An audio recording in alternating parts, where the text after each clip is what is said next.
젠장. 또 그 옆였네야. 금요일 오후 5시 50분. 한반도의 중부 전선을 책임지는 경기도 포천시 관인면. 철원과 맞닿은 이 최전방의 긴장감만큼이나 싸늘한 공기가 육군 제6보병사단 일명 청성부대 본부대 행정반을 감돌고 있었다. 퇴근을 불과 10분 남겨두고 퀴퀴한 먼지와 믹스커피 향이 뒤섞인 사무실의 정적을 깬 것은 이 중사의 거친 욕설이었다. 언니, 말 조심해요. 누가 들으면 어쩌려고. 갓 결혼한 박 하사가 겁먹은 토끼처럼 주위를 두리번거리며 이 중사의 팔을 잡아 끌었다. 하지만 이 중사는 이미 체념과 분노가 뒤섞인 표정으로 자신의 스마트폰 화면을 뚫어져라 노려보고 있었다. 누가 듣긴 누가 들어. 다 아는 사실인데. 아, 진짜 이놈의 부대는. 지긋지긋하다. 이 중사의 손에서 울리던 까똑 소리는 이 부대 여군들에게는 저승사자의 호출이나 다름없었다. 박 하사의 전화기도 그리고 가장 말단인 최수양 하사의 전화기도 어김없이 같은 시각 울렸다. 관사 김 여사 주말에 제사 지내야 하니 내일 오전 9시까지 관사로 올 것. 손이 많이 필요함. 박 하사, 이 중사, 최 하사. 셋 다. 한 명도 빠짐없이. 명령.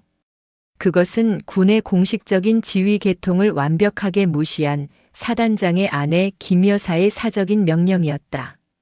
손이 많이 필요? 자기 손가락은 뭐하러 달고 다닌대? 전 붙이라고 달고 다니나? 이 중사가 핏발선 눈으로 최수양을 돌아봤다. 최수양은 아무 말 없이 뿔테 안경을 고쳤으며 탕비실에서 가져온 미지근한 보리차를 한 모금 마시고 있었다. 야, 최 하사. 넌 화도 안 나냐? 하긴 너네 부모님 포천 이동에서 국밥집 하신다며? 이런 거 익숙해서 괜찮나 보네. 날카로운 가시가 담긴 말이었다. 부대 내에서 최수양은 그저 존재감 없고 순하며 약간은 둔해 보이는 신임 하사일 뿐이었다. 부모님이 장사한다는 이유로 이런 부당한 동원에도 가장 먼저 빗대어지는 대상이었다. 박 하사가 울상을 지으며 끼어들었다. 언니 수양이한테 왜 그래요? 봐. 나 어떡해. 저번 달에 김장 담그고 온몸에 파스 붙인 거 아직도 흉터 남았는데. 내일 남편이랑 서울 가기로 했단 말이에요. 그럼 가지 마시든가. 이 중사가 신경질적으로 키보드를 두드리며 말했다. 가서 사모님한테 따져. 저는 주말에 남편이랑 데이트해야 해서 제사 음식 못 만듭니다 하고. 어디 배돼지에 총알 구멍 나기 싫으면 닥치고 가야지. 별 수 있냐? 안 가면? 너 내년 진급 물 건너가는 건 물론이고 네 남편 근무 평점까지 깎일 줄 알아라. 그 여자가 어떤 여자인지 몰라. 우리 사단장, 그 마누라 소나귀에서 놀아나는 허수아비인 거 몰라. 절망적인 침묵이 내려앉았다. 군복을 입은 군인이었지만 그들은 사단장 관사에 보이지 않는 몸종에 불과했다. 그때 침묵을 깬 것은 최수양이었다. 그녀는 자신의 스마트폰 화면을 두 사람에게 슬쩍 보여주었다. 최수양 하사 알겠습니다. 사모님, 내일 아침 일찍 가겠습니다. 이미 전송 완료된 메시지였다. 이 중사가 기가 막힌다는 듯 헛웃음을 터뜨렸다. 와, 최 하사. 너 진짜 대단하다. 그렇게 순종적이라서 진급은 하시겠어요? 우리는 지금 노예처럼 불려가는데 넌 그게 일찍 가겠습니다 소리가 나와? 일이라고 생각합니다. 최수양이 뿔테 안경 너머의 무감정한 눈으로 이 중사를 바라보며 말했다. 어차피 해야 할 일이라면 불평보다는 완수를 생각하는 것이 맞다고 배웠습니다. 이게 군대 일이야? 이게 나라 지키는 일이냐고. 너 진짜 답답하다. 이 중사가 소리쳤지만 최수양은 더 이상 대꾸하지 않았다. 그녀는 조용히 자리를 정리하고 자리에서 일어났다. 먼저 퇴근하겠습니다.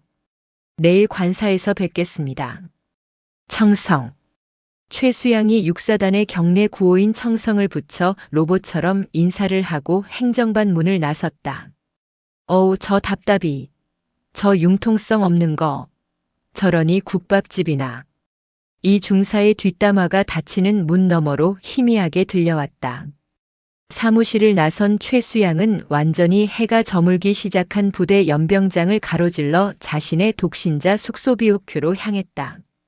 그녀의 발걸음은 조금의 망설임도 없이 단단하고 규칙적이었다. 숙소 문을 잠그자마자 그녀의 굼뜨고 순해 보였던 눈빛이 칠흑처럼 차갑고 날카롭게 변했다. 그녀는 습관처럼 뿔테 안경의 다리 부분을 2번 톡톡 두드렸다. 코드명 염전. 1차 접촉 완료. 목표물 사단장 관사 진입 허가 확보. 그녀의 목소리는 행정반의 어눌한 최하사가 아니었다. 대한민국 최정예 특수부대 707 특수임무단 소속이자 육군 본부 감찰실의 비밀 지령을 받고 파견된 요원 최수양이었다. 그녀의 진짜 임무는 김 여사의 갑질 따위가 아니었다. 육사단장 이 소장 부부의 부대 운영비 및 군수 물자 횡령. 그 검은 돈이 숨겨진 비밀 금고를 찾아라. 김 여사의 제사상. 그것은 지옥으로 가는 문이 아니라 적의 심장부로 들어가는 가장 확실한 초대장이었다. 최수양은 자신의 군장에 감춰둔 초소형 녹음기와 카메라를 점검하며 차가운 미소를 지었다. 내일. 아주 볼만하겠군. 토요일 오전 8시 50분. 경기도 포천의 육사단 사단장 관사로 향하는 언덕길은 유난히 가팔랐다. 사단장 관사는 그 언덕의 가장 꼭대기, 부대 전체를 발 아래로 내려다보는 명당에 자리 잡고 있었다. 부대원들은 그곳을 청성의 궁전이라 불렀지만 그곳에 호출되어 가는 이들에게는 지옥의 입구나 다름없었다. 아, 진짜. 남의 주말에 등산하는 것도 아니고. 끔찍하다 끔찍해. 이 중사가 헉헉거리며 입고 온 사복 티셔츠의 목 부분을 잡아당겼다. 땀이 벌써 등줄기를 타고 흘렀다. 언니. 그래도 어떡해요. 늦으면 더 난리 날 텐데. 박하사는 금방이라도 울음이 터질 듯한 얼굴이었다. 그녀의 손에는 어젯밤 급하게 포천 시내마트에서 산 고급 과일 바구니가 들려 있었다. 이런 날 빈손으로 갔다가는 1년 내내 괴롭힘을 당한다는 것을 똑똑히 학습한 결과였다. 최하사, 넌 뭐 없어? 빈손이야? 이 중사가 뒤에서 묵묵히 따라붙는 최수양을 획 돌아봤다. 최수양의 양손은 말 그대로 빈손이었다. 네. 미처 준비하지 못했습니다. 어휴, 저 멍청. 아니, 저 답답이. 너 그러다 오늘 하루 종일 국밥집 딸내미가 기본도 모른다 소리 듣는다? 그 여자가 그런 걸로 트집 잡는 거 선수인 거 몰라? 괜찮습니다. 어차피 일하러 가는 겁니다. 뭐? 일? 이게 무슨? 아휴, 됐다. 내가 너랑 무슨 말을 하겠냐?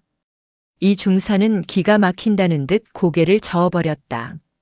저렇게 융통성 없고 눈치 없는 후임과 같이 있다는 사실이 자신의 불행을 2배로 만드는 것 같았다. 드디어 육중한 철제 대문이 보였다. 초인종을 누르자 삑 소리와 함께 문이 열리고 집안일을 돌보는 사복 차림의 관사병이 굳은 얼굴로 그들을 맞았다. 사모님, 주방에서 기다리십니다. 집 안으로 들어서자 화려한 샹들리에와 번쩍이는 대리석 바닥이 그들을 압도했다.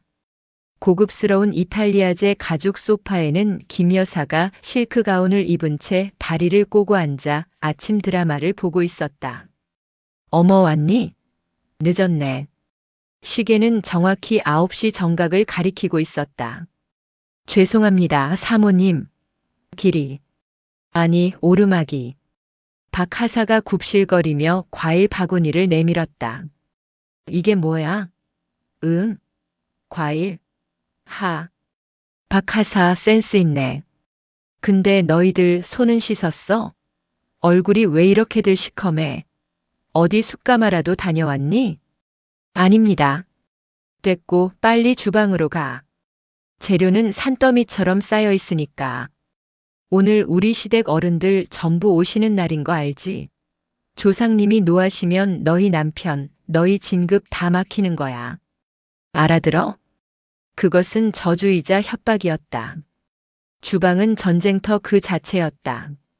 거실의 화려함과는 정반대로 싱크대에는 손질해야 할 나물과 생선, 고기들이 산더미처럼 쌓여 있었다. 이미 관사병 2명이 땀을 뻘뻘 흘리며 무채를 썰고 있었다. 자, 이 중사는 나물 맡아. 솜씨 좋다며? 박하사는 전 부쳐. 저번에 보니까 솜씨 있던데. 최하사. 김 여사가 최수양을 위아래로 훑어보았다. 넌 뭐 시키지? 포천 이동에서 국밥집 한다고 했나? 그럼. 그래, 너는 저기 구석에 가서 마늘이나 까. 손이 느려 터져서 다른 건 못 맡기겠다. 최수양은 말없이 고개를 끄덕이고는 마늘이 가득 담긴 고무 대야를 들고 주방 구석에 쭈그리고 앉았다. 그녀의 뿔테 안경 너머로 주방의 구조가 빠짐없이 스캔되었다. 주방 뒤편 발코니, 외부로 통하는 문 확인. 거실에서 서재로 이어지는 복도. CCTV는 거실 입구와 현관 총 2대. 사각지대는 주방 구석. 그녀는 마늘을 까는 기계적인 동작을 반복하며 이 집의 모든 소리와 움직임에 귀를 기울였다. 이것은 굴욕이 아니라 적진 한복판에서 수행하는 가장 완벽한 위장이었다. 아, 그리고 김 여사가 소파에서 소리쳤다. 점심은 너희 알아서 해결해. 내가 너희 밥까지 챙겨줘야 하니? 이따 내가 먹다 남은 거 있으면 주든가 할 테니까. 이 중사와 박하사의 얼굴이 절망으로 일그러졌다. 하지만 그들은 내 사모님 이라고 우렁차게 대답할 수밖에 없었다. 굴욕의 전장, 그 제사상의 서막이 올랐다. 타닥 타다닥. 칙. 어머머. 박하사. 너 미쳤어? 지금 뭐 하는 거야? 오후 2시. 4시간이 넘게 기름 냄새와 사투를 벌이던 박하사의 손에서 실수가 터졌다. 피곤에 절어 잠시 한눈을 판 사이 프라이팬에 있던 동태전이 시커멓게 타버린 것이다. 김 여사의 날카로운 비명이 주방을 갈랐다. 아니, 인연이. 이게 지금 얼마짜리 동태인데. 조상님 입에 숯검댕을 넣으려고 환장했어. 죄송합니다. 사모님, 제가 잠깐. 군인이 정신 빠진 소리 하고 있네. 너 남편이 저번에 진급심사에서 미끄러졌다며? 이유를 알겠다. 아내가 이 모양인데 남편이 잘 풀릴 리가 있나? 악담이었다. 박하사의 눈에서 결국 눈물이 뚝뚝 떨어졌다. 시커멓게 탄 전보다 더 새까맣게 타들어가는 속도 모르고 김 여사는 혀를 찼다.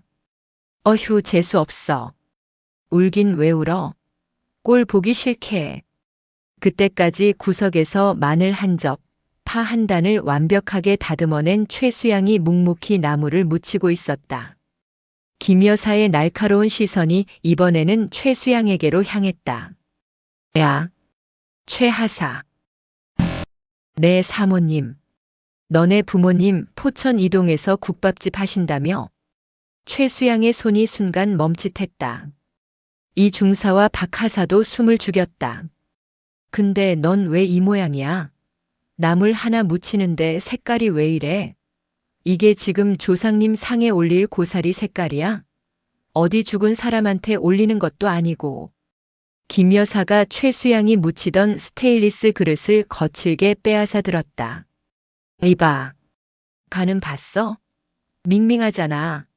너희 국밥집은 손님들한테 이렇게 밍밍한 거 내놓으니까 장사가 그 모양 그 꼴 아니야? 대답 안 해? 어른이 말하는데. 김 여사는 한층 더 격앙된 목소리로 소리쳤다. 그리고는 모두가 보는 앞에서 최수양이 몇십 분간 정성껏 묻힌 나물 그릇을 그대로 바닥에 내동댕이 쳤다. 촥! 간장과 참기름에 범벅이 된 나물들이 주방 바닥에 더럽게 흩뿌려졌다. 어휴, 진짜. 니들이 그러니까 아직도 하사, 중사 나부랭이인 거야. 알아? 군대에서 별 달고 싶지 않아? 진급해야지 않겠어? 김 여사는 소파에 다시 주저앉으며 씩씩거렸다. 이건 내 사적인 일이 아니야. 명심해. 너희 상사, 우리 남편, 이 나라를 지키는 이 소장님께 예의를 차리는 행동이라고. 육사단 군인의 가족, 아니 군인 본인이 되어서 그 정도 충성심도 없어. 최수양은 흩어진 나무를 바라보았다. 그녀의 뿔테 안경 너머로 김 여사의 일그러진 얼굴이 선명하게 비쳤다. 표정 모욕 행위 확인. 수위 예상치 상회. 녹음 녹화 정상 작동 중. 그녀는 천천히 허리를 숙였다. 그리고 바닥에 흩어진 나무를 맨손으로 하나씩 줍기 시작했다. 그녀의 어깨가 굴욕감으로 잘게 떨리는 것처럼 보였다. 아, 진짜 답답이. 저걸 또 줍고 있네.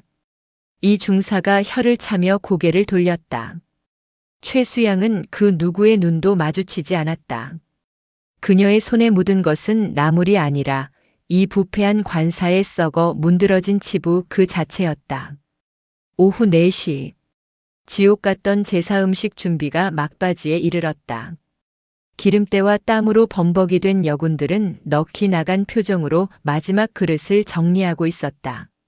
그때 현관문이 열리는 소리와 함께 굵직한 남자의 목소리가 들렸다. 다녀왔소. 육사단장 이 소장이었다. 평소라면 위험 있어야 할 그의 목소리에는 왠지 모를 초조함과 피곤함이 잔뜩 묻어 있었다. 어머 여보. 일찍 왔네. 김 여사는 언제 소리를 질렀냐는 듯 교태 섞인 목소리로 현관까지 마중을 나갔다. 이게 다 무슨. 당신 내가 주말엔 조용히 있으라고 하지 않았소. 이 소장의 목소리가 낮게 깔렸다. 그는 주방에서 쭈그러져 있는 여군들을 발견하고는 미간을 찌푸렸다. 무슨 소리예요? 내일 제사잖아요. 당신 조상님들한테 예의 차리겠다는데 그것도 못마땅해요? 이 애들 여군도 다 자원해서 온 거예요. 안 그래 얘들아? 김 여사가 눈을 부라리자 박 하사와 이 중사가 기계적으로 대답했다. 네, 그렇습니다. 청성. 아, 당신 정말. 이 소장은 무언가 터지기 일보 직전인 사람처럼 김 여사의 팔을 거칠게 잡아 끌었다. 당장 서재로 들어와. 아, 왜 이래. 애들 보는 앞에서. 시끄럽고 따라 들어와. 부부는 거실 복도 끝에 있는 서재로 쿵쾅거리며 들어갔고 문이 3개 닫혔다. 하지만 완벽하게 닫히지는 않았는지 틈새로 부부의 격앙된 대화가 새어나오기 시작했다. 최수양은 흩어진 나무를 버리기 위해 주방 쓰레기통으로 향하는 척하며 서재 문에 가장 가까운 식탁으로 천천히 이동했다. 당신, 지금 감찰실에서 냄새 맡고 있다는 거 몰라? 본부에서 자금 흐름을 들여다보고 있단 말이야. 그런데 제정신이야? 애들 여군을 이 시점에 불러들여. 뭐? 감찰? 그게 무슨 소리예요? 당신이 일 처리 똑바로 못하니까 그런 거 아니야. 뭐라고? 이게 다 누구 때문인데? 당신이 명품 사들이고 해외여행 다니느라 부대 운영비를 멋대로 끌어다 쓴 거 아니냔 말이야. 어머, 말이면 다야? 그럼 어떡해? 당신이 서재 금고에 있는 그것들만 빨리 처리했어도 이런 일 없잖아. 그 검은 돈 당장 어떻게 좀 해보라고요. 그걸 지금 말이라고 해. 밖에서 다 듣겠네. 그 금고 책장 뒤에 있는 거. 오늘 밤에라도 당장 옮겨야겠어. 최수양의 귀가 번쩍 뜨였다. 서재, 금고, 책장 뒤, 검은 돈, 횡령. 그녀가 찾던 모든 퍼즐 조각이 한순간에 맞춰졌다. 그녀의 임무는 단순한 횡령 혐의 입증이 아니었다. 그 자금의 실체와 규모를 파악하는 것이었다. 그때였다. 서재 문이 벌컥 열리고 얼굴이 시뻘개진 김 여사가 튀어나왔다. 아, 재수 없어. 진짜.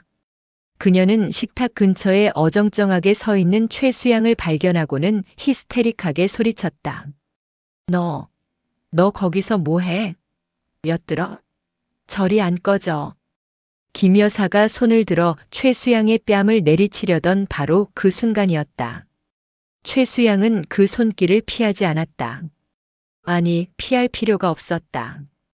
그녀의 뿔테 안경에 달린 초소형 카메라 렌즈는 서재 문틈 사이로 이 소장이 다급하게 책장 뒤편을 더듬는 모습, 그리고 김 여사의 폭력적인 행동까지 완벽하게 담아내고 있었다. 증거 확보. 미션 2단계로 이행. 최수양은 김 여사의 손이 닿기 직전 과장되게 넘어지는 연기를 하며 바닥에 주저앉았다. 죄송합니다. 사모님, 발이 꼬여서. 그녀의 눈에는 억울함과 두려움이 가득했지만 그 안경 너머의 진짜 눈은 다음 작전을 계획하는 707 요원의 냉철함으로 번뜩이고 있었다. 최수양이 바닥에 과장되게 넘어졌을 때 시간은 1초쯤 멈춘 듯 했다. 죄송합니다. 사모님, 발이 꼬여서. 그녀의 뿔테 안경이 비뚤어지며 당황한 기색이 역력한 얼굴이 드러났다. 김 여사는 씩씩거리며 손을 거두었지만 그 눈에는 의심이 가시지 않았다. 너 지금 뭐 하는 거야? 진짜 넘어진 거 맞아? 아니면 엿듣다가 놀라서 자빠진 거야? 날카로운 목소리가 거실을 울렸다. 서재에서 나온 이 소장의 얼굴도 흉흉하게 일그러져 있었다. 이게 다 무슨 소란이야. 빨리들 정리하고 안 꺼져. 이 중사와 박 하사가 기다렸다는 듯이 거의 기는 신용을 하며 부엌을 정리하기 시작했다. 박 하사는 재빨리 다가와 최수양을 부축했다. 수양아, 괜찮아? 너 왜 그랬어? 박 하사의 목소리에는 원망이 섞여 있었다. 감히 사모님 앞에서 넘어져? 일을 더 크게 만들어? 하는 듯한 눈초리였다. 최수양은 억울하다는 듯 고개를 저으며 김 여사와 이 소장을 향해 거의 울먹이는 목소리로 말했다. 정말 죄송합니다. 제가 아침부터 너무 긴장해서 다리가 풀렸나 봅니다. 사모님, 소장님, 용서해 주십시오. 최수양이 바닥에 엎드려 싹싹 빌 기세로 머리를 조아렸다. 그 연기는 너무나도 처절하고 완벽해서 이 중사조차 어휴 저 등신. 저러니 국밥집 딸 소리나 듣지 하며 혀를 찼다. 김 여사는 그제야 의심을 조금 거두고 경멸이 가득한 표정으로 말했다. 재수 없기는. 그러니까 평소에 체력 단련이나 좀 하지. 비실비실해 가지고는. 보기만 해도 답답해. 이 소장은 여전히 찜찜한 얼굴이었지만 서재의 금고 생각에 정신이 팔려 더는 최수양에게 관심을 두지 않았다. 됐다. 다 끝났으면 빨리들 가. 저녁 전에 다 치우고 가라고. 그렇게 1시간이 더 흘렀다. 해가 뉘엿뉘엿 지기 시작하는 오후 6시. 산더미 같던 음식들은 모두 제사상 용기에 혹은 냉장고에 담겼다. 여군들은 온몸이 기름 냄새와 땀으로 절어 파김치가 되어 있었다. 자, 이제 가봐. 김 여사가 소파에서 일어나지도 않고 손짓했다.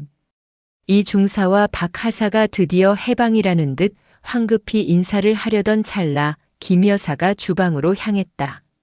아, 참. 너희들 오늘 고생했지? 그녀가 검은 봉투 3개를 들고 나왔다.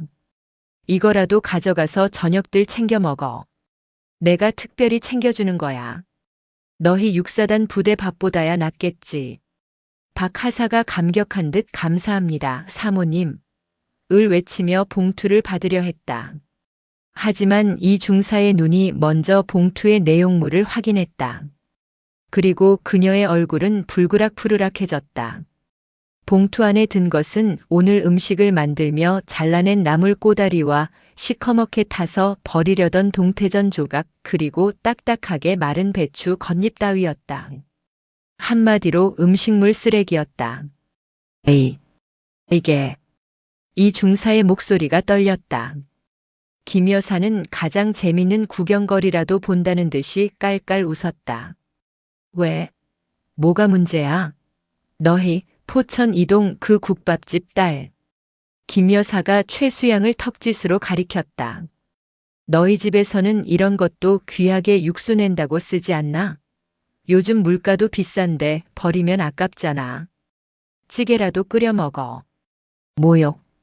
그것은 칼보다 더 깊이 심장을 찌르는 완벽한 모욕이었다. 박하사는 받은 봉투를 차마 놓지도 들고 있지도 못한 채 그 자리에서 울음을 터뜨렸다. 사모님. 저희가. 시끄러워. 울긴 왜 울어? 준 것도 못 받아 처먹어? 싫으면 두고 가. 이 중사가 입술을 깨물다 못해 피가 날 지경이었다.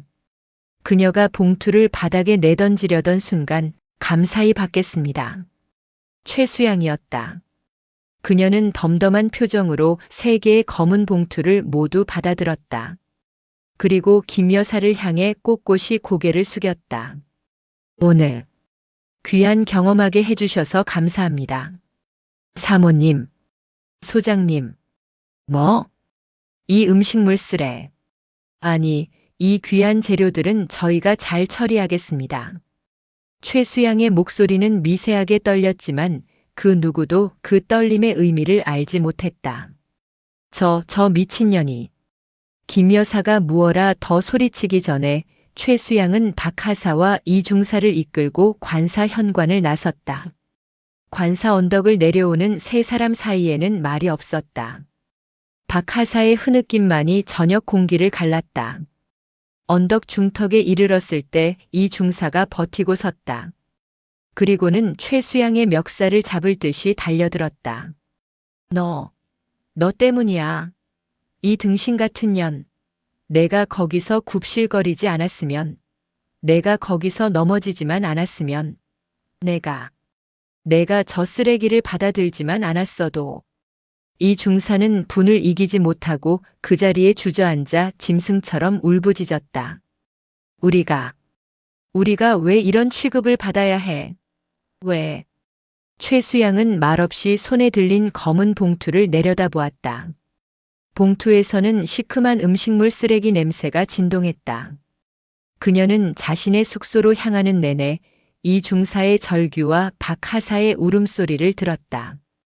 자신의 뿔테 안경에 달린 녹음기에는 그 모든 굴욕의 소리가 빠짐없이 기록되고 있었다. 숙소에 도착한 그녀는 문을 잠그고 안경을 벗었다. 그리고 검은 봉투를 쓰레기통에 처박았다. 표적 인격 모독 증거 수집 완료. 2차 작전 금일 24시부로 실행한다. 그녀의 눈에는 국밥집 딸의 억울함 따위는 없었다. 오직 적의 심장을 꿰뚫어야 하는 707요원의 냉기만이 서려 있었다. 시계는 자정을 넘어 다음 날, 즉 일요일 새벽 2시를 가리키고 있었다. 포천 6사단 독신자 숙소 BOQ의 작은 방. 최수양은 행정반의 어리숙한 최하사가 아니었다. 그녀는 군화끈을 단단히 조여매고 있었다.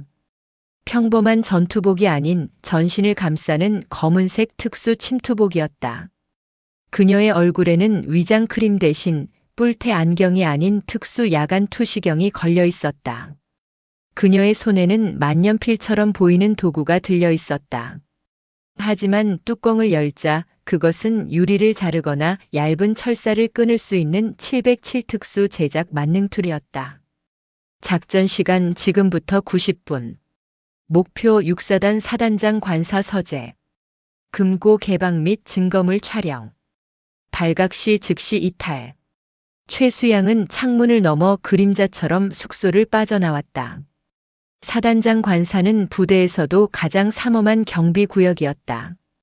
정문에는 무장한 헌병이 버티고 섰고 사방에 감시 카메라가 번뜩였다. 하지만 최수양은 정문으로 가지 않았다. 어제 낮 주방에서 확인했던 그 길. 관사 뒤편 발코니와 연결된 작은 쪽문. 그곳은 관사병들이 음식물 쓰레기를 버리러 다니는 통로였고 낡은 자물쇠 하나가 허술하게 걸려 있었다. 그녀는 고양이처럼 담장을 타고 넘어 관사 뒤편의 숲속에 몸을 숨겼다. 감시 카메라의 사각지대였다. 낮에 봐두었던 쪽문 앞에 섰다. 낡은 자물쇠는 그녀의 만능툴 앞에서 종이장처럼 힘없이 툭 하고 부러졌다. 삐걱거리는 소리조차 내지 않고 그녀는 주방 안으로 잠입했다. 낮에 굴욕을 당했던 바로 그 장소였다. 싱크대에는 아직도 기름 냄새가 희미하게 남아 있었다.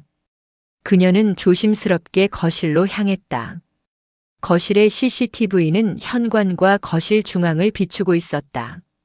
최수양은 가구의 그림자를 타고 이동하며 복도를 지나 서재 문 앞에 섰다. 서재 문은 잠겨 있었다.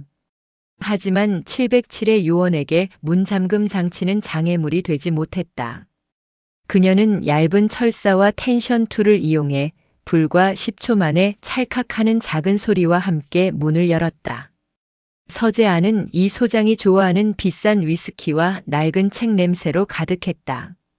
최수양은 야간 투시경을 통해 방 안을 스캔했다. 책장. 어제 이 소장이 더듬었던 위치. 그녀는 책장에 꽂힌 세계 전쟁사 전집 중 3권과 4권 사이의 틈을 손으로 더듬었다. 손가락 끝에 딱딱하고 차가운 버튼이 느껴졌다. 직. 공기 빠지는 소리와 함께 육중한 책장이 옆으로 밀리며 벽 안에 숨겨진 검은색 디지털 금고가 모습을 드러냈다. 문제는 비밀번호. 최수양은 특수 청음기를 귀에 꽂고 금고 다이얼에 갖다 댔다. 하지만 그 순간이었다. 쿵, 쿵, 쿵. 위층에서 누군가 계단을 내려오는 발소리가 들렸다. 최수양은 즉시 모든 동작을 멈추고 서재에서 가장 두꺼운 커튼 뒤로 몸을 숨겼다. 그녀는 숨소리조차 죽였다. 찰칵. 서재 문이 열리고 불이 켜졌다. 이 소장이었다. 그는 잠옷 차림에 물잔을 들고 있었다. 어제 최수양이 엿들었다는 의심 때문인지 아니면 감찰이라는 말에 신경이 곤두서서 잠을 이루지 못한 것인지 그의 얼굴은 땀으로 번들거렸다. 아, 미치겠군.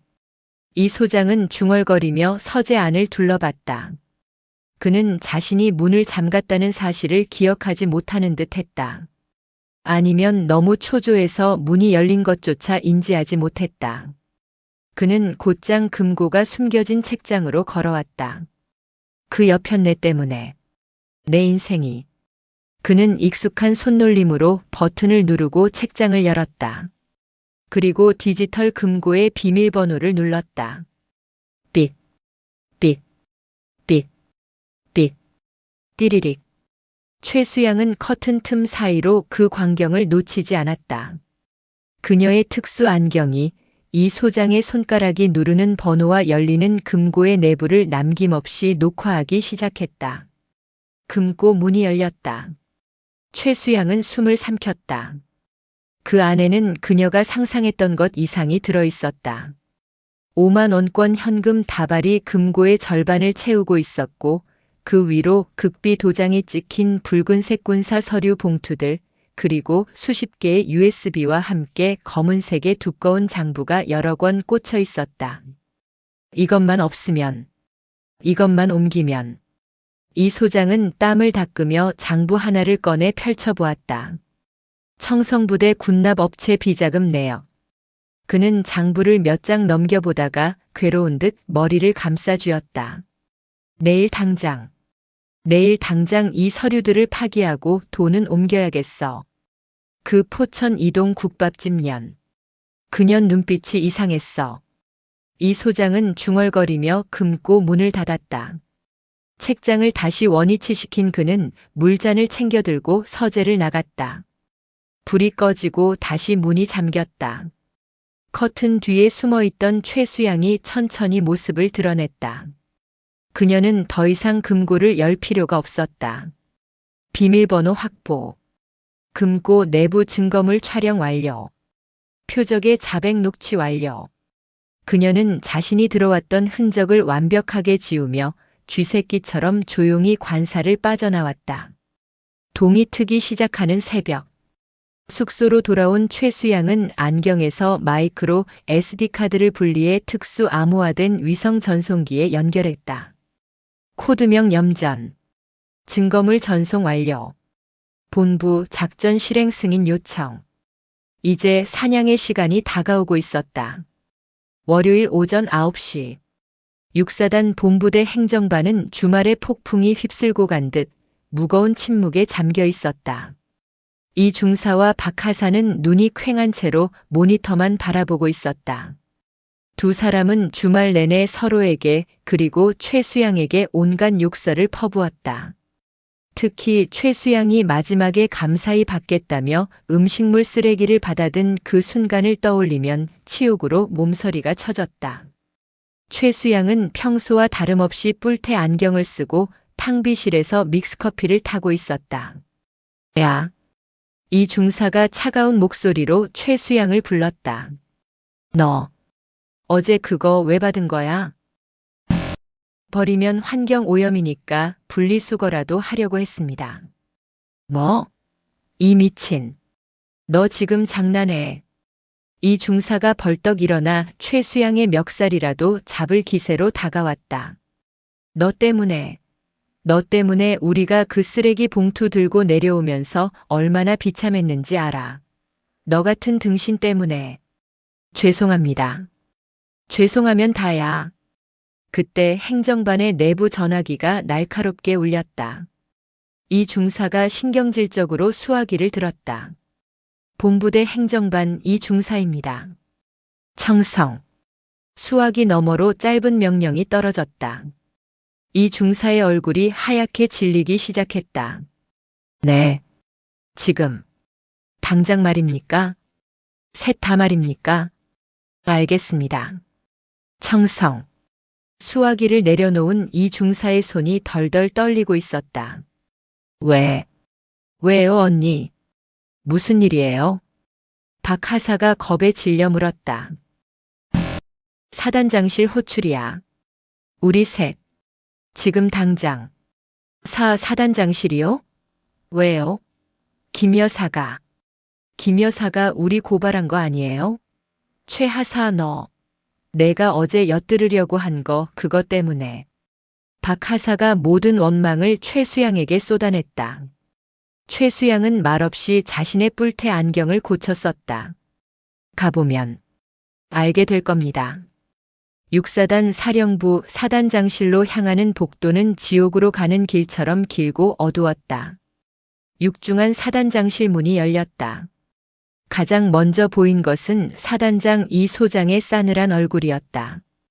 그리고 그의 옆 방문 객용 소파에는 김 여사가 팔짱을 낀 채 여왕처럼 앉아 있었다.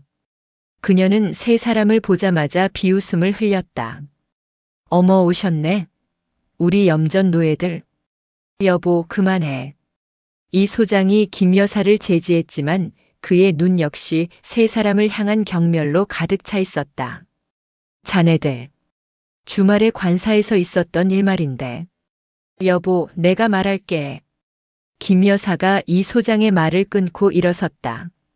내가 곰곰이 생각해봤는데 도저히 용서가 안 돼서 불렀어.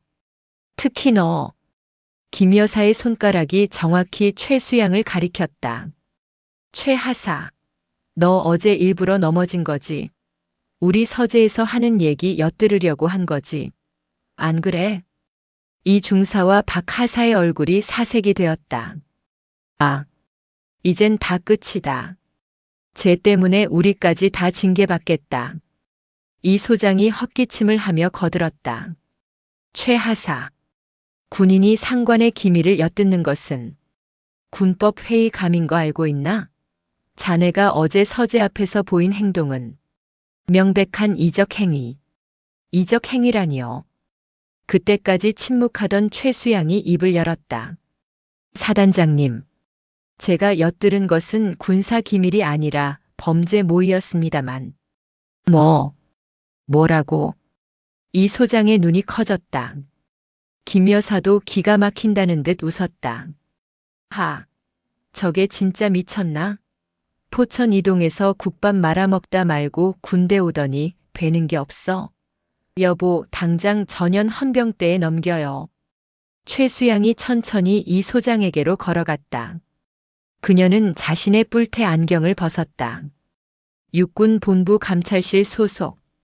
그녀는 군복 안주머니에서 뿔테 안경이 아닌 날카로운 금속테 안경을 꺼내 썼다. 그리고 또 다른 신분증을 꺼내 이 소장의 책상 위에 던졌다. 707 특수임무단 파견 요원. 최수향. 중사입니다. 하사가 아니라 중사. 그녀의 계급장은 위장이었다. 방 안의 공기가 얼어붙었다. 이 중사와 박 하사는 자신들이 무슨 말을 들은 것인지 이해하지 못했다. 707? 김 여사의 웃음이 얼굴에 박제되었다. 이 소장은 신분증을 보자마자 의자에서 벌떡 일어났다. 그의 얼굴에서 핏기가 완전히 가셨다. 자, 자네. 이게 무슨 장난이야? 장난은 사단장님 부부가 치신 것 아닙니까? 최수양의 목소리는 얼음장처럼 차가웠다. 지난 토요일 사적 지시 및 인격 모독. 어제 새벽 2시 서재 비밀 금고. 비밀번호 4862 별표. 내부 현금 5억 3천만 원 육사단 군납업체 횡령 이중 장부 3건. 불법 군수물자 유출 서류. 최수양이 내용을 읊을수록 이 소장의 얼굴은 하얗게 질려갔다. 내가 어떻게. 모든 증거는 어제 새벽 본부 감찰실로 전송 완료되었습니다. 이 소장이 다리가 풀린 듯 책상을 붙잡고 주저앉았다. 그때 김 여사가 믿을 수 없다는 듯이 발악했다. 증거? 무슨 증거? 내가 뭔데? 이 국밥집 딸년이. 내가 감히 우리 남편을. 김 여사가 최수양의 머리채를 잡기 위해 달려드는 순간이었다. 벌컥. 사단장실 문이 거칠게 열렸다. 문을 열고 들어온 것은 이 소장보다 더 높은 계급장을 단 육군 본부의 장성 2명과 헌병 완장을 찬 4명의 군인들이었다. 이게 다 무슨. 이 소장이 당황해서 소리쳤지만 본부에서 온 장성이 그를 제지했다. 이 소장. 가만히 있게. 장성의 시선이 최수양에게로 향했다. 최중사. 수고했네. 최수양이 그들을 향해 완벽한 거수 경례를 붙였다. 707의 경례 구호는 달랐다. 단결. 코드명 염전. 임무 완료 보고 드립니다. 표적 신병 현 시간부로 확보 가능합니다. 육사단의 청성이 아닌 707 고유의 단결 구호가 사단장실에 울려 퍼졌다. 김 여사는 이 모든 상황이 믿기지 않는다는 듯 그 자리에 얼어붙었다. 헌병 2명이 이 소장에게 다가갔다. 이 장군. 특정 범죄 가중 처벌 등에 관한 법률 위반, 횡령, 직권 남용 혐의로 긴급 체포합니다. 헌병의 손에 들린 차가운 수갑이 이 소장의 손목에 철컥하고 채워졌다. 심판의 날이 드디어 밝았다. 이 장군. 긴급 체포합니다. 헌병의 손에 들린 은색 수갑이 이 소장의 손목에 철컥하고 채워지는 소리. 그것은 육사단 사단장실의 절대적인 정적을 깨부수는 소리이자 한때 청성의 궁전이라 불렸던 그들의 왕국이 무너져 내리는 소리였다. 안 돼. 이 소장은 방금 무슨 일이 일어났는지 인지조차 하지 못하는 사람처럼 자신의 손목에 걸린 수갑과 헌병들의 얼굴 그리고 본부에서 나온 장성들의 싸늘한 표정을 번갈아 쳐다보았다. 그의 얼굴에서 마지막 남은 핏기마저 완전히 사라졌다. 이게 무슨 장난들. 어서 이 수갑 풀지 못해. 내가 내가 누군지 몰라. 내가 이 육사단 사단장이야. 그의 발악은 공허했다. 본부에서 온 장성이 차가운 목소리로 말했다. 이 소장, 자네는 이제 사단장이 아니야. 군의 명예를 더럽힌 범죄자일 뿐이네. 모든 증거는 확보됐어. 얌전히 조사에 응하게. 충성. 그때까지 모든 상황을 부정하던 김 여사의 눈이 뒤집혔다. 거짓말. 다 거짓말이야. 여보, 왜 가만히 있어요? 저것들 다 쏴 죽이라고 해요. 그녀가 이성을 잃고 최수양에게 달려들었다. 너 때문이야. 이 국밥집 딸년이. 내가 감히 우릴 함정에 빠뜨려. 이 더러운 쥐새끼 같은 년. 김 여사가 손톱을 세우고 최수양의 얼굴을 핥으려던 순간. 탁! 최수양은 더 이상 그녀의 공격을 피하거나 맞아주지 않았다. 그녀는 김 여사의 손목을 가볍게 하지만 뼈가 으스러질 듯한 악력으로 붙잡았다. 아! 김 여사의 비명이 터져 나왔다. 최수양은 뿔테 안경 너머의 그 순진한 최하사가 아니었다. 그녀는 김 여사의 손목을 붙잡은 채 얼음보다 차가운 목소리로 말했다. 김모 씨, 당신은 현 시간부로 군사법원 소환에 불응하고 군 검찰 수사관의 공무 집행을 방해하려 한 혐의가 추가되었습니다. 에이, 이거나. 내가 뭔데 날 잡아. 내가 누군지 알아? 이 육사단 사단장 사모님. 당신은. 최수양이 김 여사의 말을 잘랐다. 더 이상 사모님이 아닙니다. 이 소장의 횡령 자금을 함께 사용하고 은닉한 공범일 뿐입니다. 최수양이 손목을 놓자 김 여사는 그대로 바닥에 주저앉아 버렸다. 그녀는 자신의 붉게 물든 손목을 내려다보며 믿을 수 없다는 듯 중얼거렸다. 공범. 내가 왜? 나는 그냥 남편이 주는 돈을 썼을 뿐이야. 한편 사단장실 구석에서 이 모든 광경을 지켜보던 박 하사와 이 중사는 마치 유체 이탈이라도 한 듯한 표정이었다. 중사님? 이 중사의 입에서 떨리는 목소리가 새어나왔다. 그녀는 최수양을 바라보았다. 주말 내내 답답이 멍청이 포천 이동 국밥집 딸이라고 자신마저도 조롱했던 그 후임. 그 후임이 지금 대한민국 최정의 707마크가 박힌 신분증을 들고 서 있었다. 그제야 모든 것이 이해가 되었다. 왜 그렇게 묵묵히 모든 모욕을 참아냈는지, 왜 그 음식물 쓰레기를 감사히 받아들었는지, 왜 김 여사의 비위를 맞추는 대신 오히려 굴욕을 자처하며 넘어지기까지 했는지. 그 모든 것은 굴종이 아니었다. 증거 수집. 그것은 적진 한복판에서 가장 완벽한 위장을 하고 있던 최정의 요원의 임무 수행이었다. 우리가 707 요원님을 괴롭힌. 박 하사가 그 자리에 주저앉아 울음을 터뜨렸다. 그것은 공포도 굴욕도 아닌 알 수 없는 죄책감과 안도감이 뒤섞인 눈물이었다. 최수양이 두 사람을 돌아보았다. 그녀의 눈빛은 임무를 수행할 때와는 달리 아주 희미하게 누그러져 있었다. 박 하사. 이 중사. 네. 청성. 두 사람이 군기가 바짝 들어 육사단 구호를 외쳤다. 두 분은 피해자입니다. 가해자가 아닙니다. 그동안 많이 힘드셨던 거 압니다. 이제 아무것도 두려워 말고 본부 감찰실 조사에만 성실히 임해주시면 됩니다. 그녀는 말을 이었다. 육군 본부는 두 분이 겪은 모든 피해를 보상하고 두 분의 군 생활을 끝까지 보호할 것입니다. 그것은 707 요원으로서가 아닌 같은 군복을 입은 선배이자 동료로서 건네는 약속이었다. 이 소장은 헌병들의 손에 이끌려 자신이 왕처럼 군림하던 사단장실을 초라하게 걸어나갔다.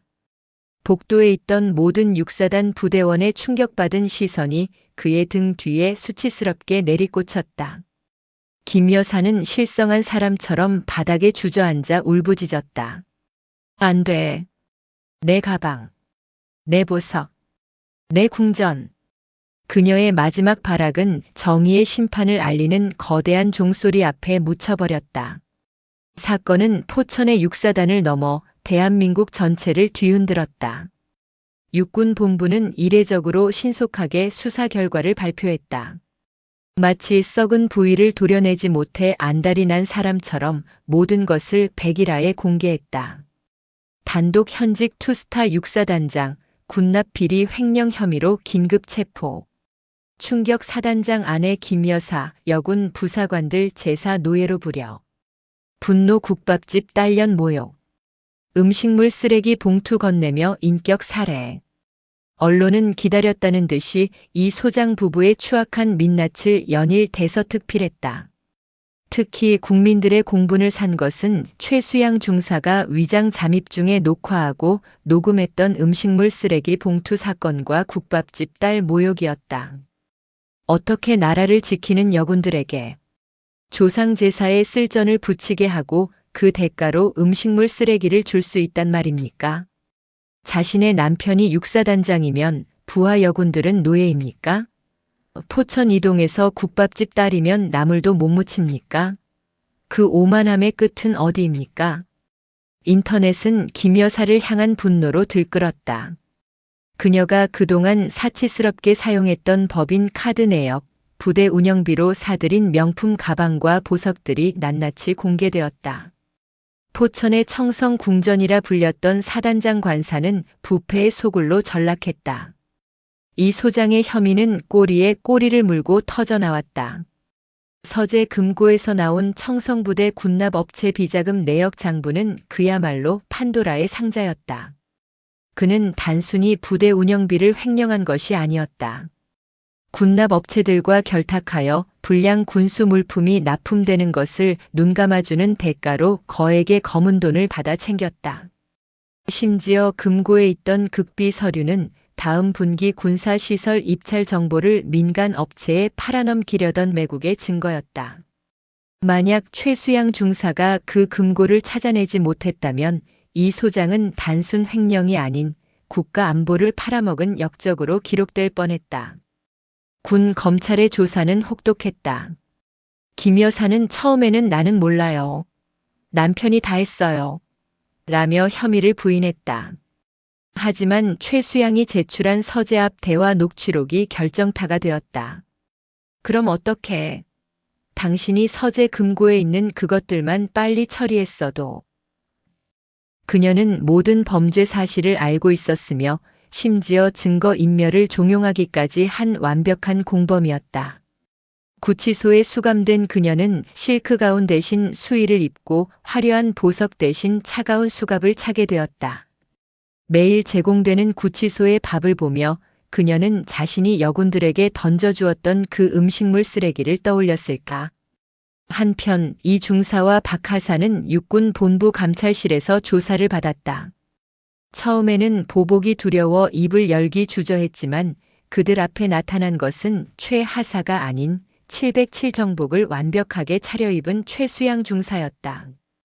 두 분은 군의 부조리를 밝혀낸 용기 있는 증인입니다. 최수양의 그 한마디에 두 사람은 그동안 억눌러왔던 모든 울분을 터뜨렸다. 그동안 김 여사에게 당했던 모든 사적 지시, 김장 노역, 폭언, 그리고 마지막 제사상의 굴욕까지. 그들의 눈물 어린 증언은 이 소장 부부의 직권 남용 혐의를 입증하는 가장 강력한 증거가 되었다. 국방부는 즉시 두 사람을 포천 육사단이 아닌 본부 직할의 안전한 부대로 전출시켰고 심리치료 프로그램을 전폭적으로 지원했다. 썩은 고름은 터졌고 이제 남은 것은 그 뿌리까지 완전히 잘라내는 심판뿐이었다. 몇 달 후 모든 국민의 시선이 군사법원으로 집중되었다. 이 소장과 김 여사의 최종 선고 공판. 법정은 방청객들로 가득 찼다.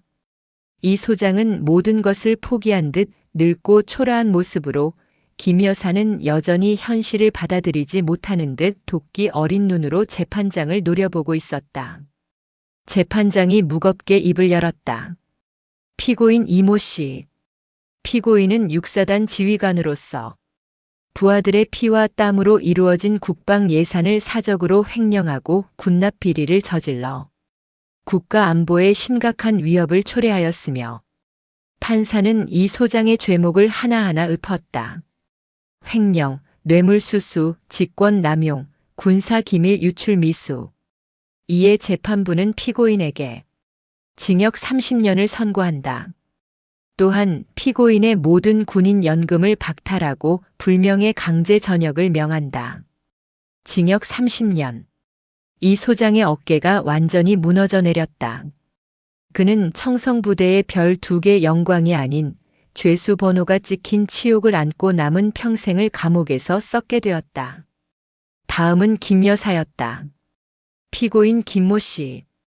피고인은 남편의 범죄 사실을 알면서도 이에 적극 동조하고 횡령 자금으로 사치를 누렸으며 특히 남편의 지위를 이용하여 부하 여군들을 사적인 노예처럼 부리고 인격을 모독한 바 그 죄질이 매우 불량하다.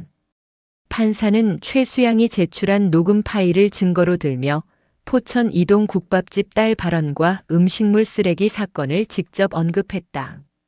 이에 재판부는 피고인에게 징역 7년을 선고한다. 7년. 자신은 집행유예 정도로 풀려날 것이라 믿었던 김 여사는 그 자리에 주저앉아 악을 썼다. 내가 뭘 그렇게 잘못했는데. 7년? 억울해. 난 억울하다고. 법정 경위들이 그녀의 입을 막고 끌어냈다. 그녀가 그토록 경멸했던 국밥집 딸이 설치한 덫에 청성의 여왕은 완벽하게 걸려들어 추락한 것이었다. 심판은 거기서 끝나지 않았다.